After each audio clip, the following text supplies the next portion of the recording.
तो दोस्तों आज के इस वीडियो में हम आपको बताने वाले हैं कि फ्रेम स्ट्रक्चर और लोड बियरिंग स्ट्रक्चर में क्या अंतर होता है। इससे पहले जो मैंने वीडियो बनाया था ओपीसी पीपीसी सीमेंट के बारे में, जिस पर आप लोगों ने बहुत प्यार दिया। आज मैं आपको वीडियो में बताने वाला हूं कि लोड बियरिंग स्ट्रक्चर और फ्रेम स्ट्रक्चर में क्या क्या डिफरेंस होते हैं। पूरे 10 डिफरेंस बताने वाला हूं। वैसे तो इसमें बहुत सारे अंतर होते हैं, लेकिन बेसिक 10 डिफरेंस क्या होते हैं, क्या क्या लिमिटेशन होती है इनकी, ये सारी चीज़ें डिस्कस करूंगा। और आपको ये भी बताऊंगा कि आपको लोड बियरिंग स्ट्रक्चर बनाना चाहिए या फिर फ्रेम स्ट्रक्चर बनाना चाहिए।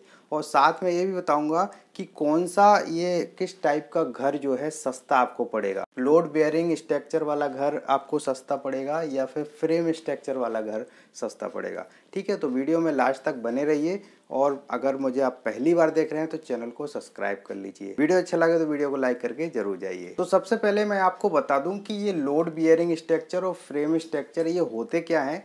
तो ये घरों के टाइप होते हैं। देखिए, आपके जो घर बनते हैं वो दो टाइप के होते हैं, या तो वो लोड बियरिंग स्ट्रक्चर होते हैं या फिर फ्रेम स्ट्रक्चर होते हैं।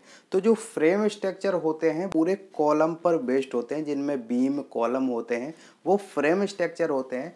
और जो लोड बियरिंग स्ट्रक्चर होते हैं उनमें दीवालों पर पूरा लोड रहता है। दीवालों पर आपकी स्लैब रखी हुई होती है और जो भी स्लैब का या फिर ऊपर का जो भी लोड है वो दीवालों के थ्रू नीचे फाउंडेशन में जाता है। जबकि जो फ्रेम स्ट्रक्चर है उसमें बीम से होते हुए कॉलम के थ्रू जो है ज़मीन में पूरा लोड चला जाता है। तो इनमें जो है हम डिफरेंस बताने वाले हैं। तो सबसे पहले मैंने यहाँ पे लिखा है लोड बियरिंग स्ट्रक्चर और फिर लिखा है फ्रेम स्ट्रक्चर।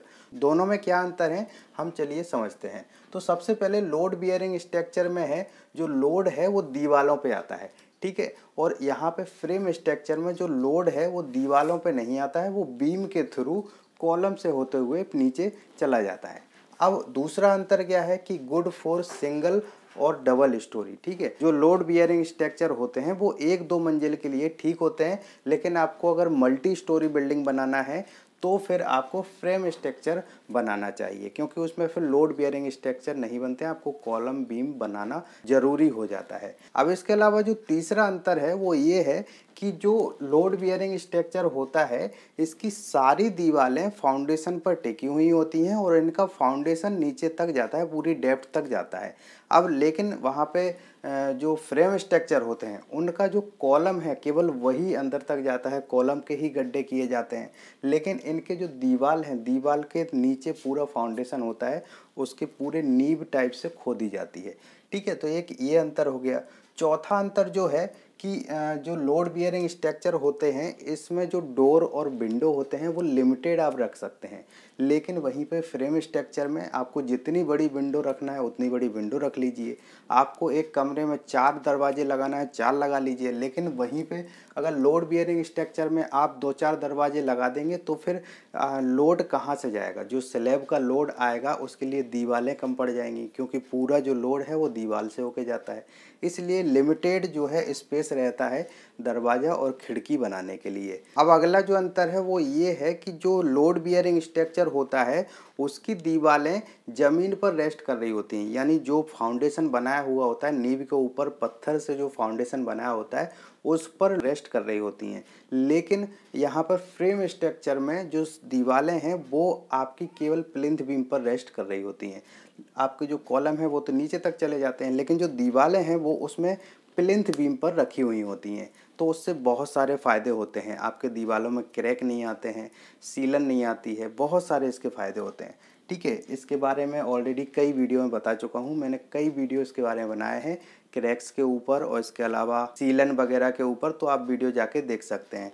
अब जो अगला अंतर ये है कि यहाँ पर फाउंडेशन जो है पत्थर से बनाया जाता है और बोल्डर से बनाया जाता है। जो लोड बियरिंग स्ट्रक्चर होता है इसमें जो फाउंडेशन है वो पत्थर से बनाया जाता है और फिर उसके ऊपर दीवार बनाई जाती है, लेकिन यहाँ पर कंक्रीट से बनाया जाता है। जो फ्रेम स्ट्रक्चर है उसमें जो भी फाउंडेशन है वो कंक्रीट से बनाया जाता है। अब अगला जो अंतर है वो ये है कि जो लोड बियरिंग स्ट्रक्चर की दीवार है वो 200 mm से कम नहीं होती हैं, 9 इंची दीवार से कम नहीं होती हैं। लेकिन वहीं फ्रेम स्ट्रक्चर में दीवार, बाहरी वाली दीवार है वो 200 mm की रख लीजिए आप, और जो अंदर वाली है वो 100 mm की रख सकते हैं, या फिर उससे कम भी रखना है तो वो रख सकते हैं। क्योंकि जो फ्रेम स्ट्रक्चर में दीवारें बनाई जाती हैं वो केवल पार्टीशन के लिए बनाई जाती हैं, उनके ऊपर कोई लोड नहीं रहता है। अब यहाँ पे अगला जो अंतर ये है कि लोड बियरिंग स्ट्रक्चर में आपका कस्टमाइजेशन नहीं होता है। एक बार आपने दीवारें बना दी, एक बार आपने घर बना दिया, अब आप सोचते हैं कि हम उसको थोड़ा सा चेंज कर लें, हम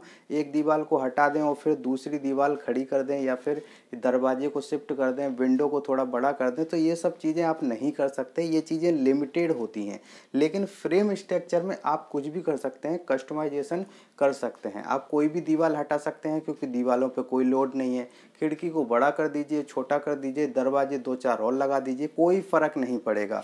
यहाँ पे कस्टमाइजेशन आपको मिल जाते हैं फ्रेम स्ट्रक्चर के अंदर। अब इसका अगला अंतर ये है कि लोड बियरिंग स्ट्रक्चर के अंदर सारी स्टोरी का प्लान सेम रहेगा। प्लान यानी कि जो भी ड्राइंग आपकी नीचे ग्राउंड फ्लोर पर रहेगी, सेम वही ड्राइंग आपकी ऊपर वाले फ्लोर पर रहेगी।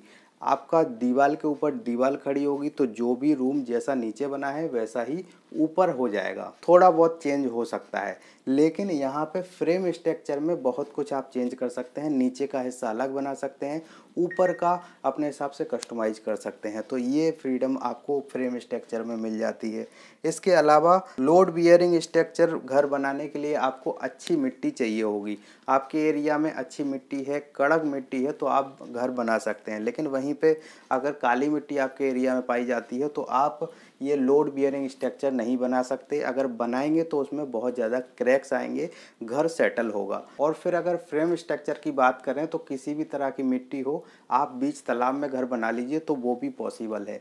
बीच समुंदर में भी आप घर बना सकते हैं, लेकिन उस तरह की फुटिंग होनी चाहिए, उस तरह का फाउंडेशन होना चाहिए, उस तरह के हम कॉलम लगा सकते हैं। आपने देखा नहीं कि ब्रिज बीच समंदर में बन जाते हैं, तो घर में भी आप हार्ड रॉक तक खुदाई करिए और कॉलम डाल दीजिए, किसी भी तरह की मिट्टी में जो है घर बन सकता है। तो फ्रेम स्ट्रक्चर में आपको ये सुविधा भी मिल जाती है। अब मैं आपको ये बताऊं कि कौन सा जो है, किस टाइप का घर जो है आपको सस्ता पड़ता है। तो आपको बता दूं कि लोड बियरिंग स्ट्रक्चर घर जो है वो आपको सस्ता पड़ता है, क्योंकि इसमें कंक्रीट का यूज जो है बहुत कम होता है, स्टील का यूज बहुत कम हो जाता है। अब फ्रेम स्ट्रक्चर में बहुत सारा कंक्रीट लगता है, बहुत सारी ड्राइंग अलग हो जाती है, तो इसमें जो है खर्चा थोड़ा ज़्यादा आता है। मजबूती के हिसाब से जो है फ्रेम स्ट्रक्चर बहुत मजबूत होता है, लोड बियरिंग स्ट्रक्चर इतना मजबूत नहीं होता है। और अगर आपको अपना घर बनवाना है तो किस टाइप का घर बनवाएं, लोड बियरिंग स्ट्रक्चर घर बनवाएं कि फ्रेम स्ट्रक्चर बनवाएं। तो अगर आप फ्रेम स्ट्रक्चर बनवा सकते हैं, अफोर्ड कर सकते हैं, तो फ्रेम स्ट्रक्चर ही बनवाइए। आज के ज़माने में लोड बियरिंग स्ट्रक्चर बहुत कम लोग बनवाते हैं। तो ये कुछ डिफरेंस थे, बेसिक सा वीडियो था। अगर आपको पसंद आया तो वीडियो को लाइक कर दीजिए। मैं मिलता हूँ किसी नेक्स्ट वीडियो में, तब तक के लिए जय हिंद।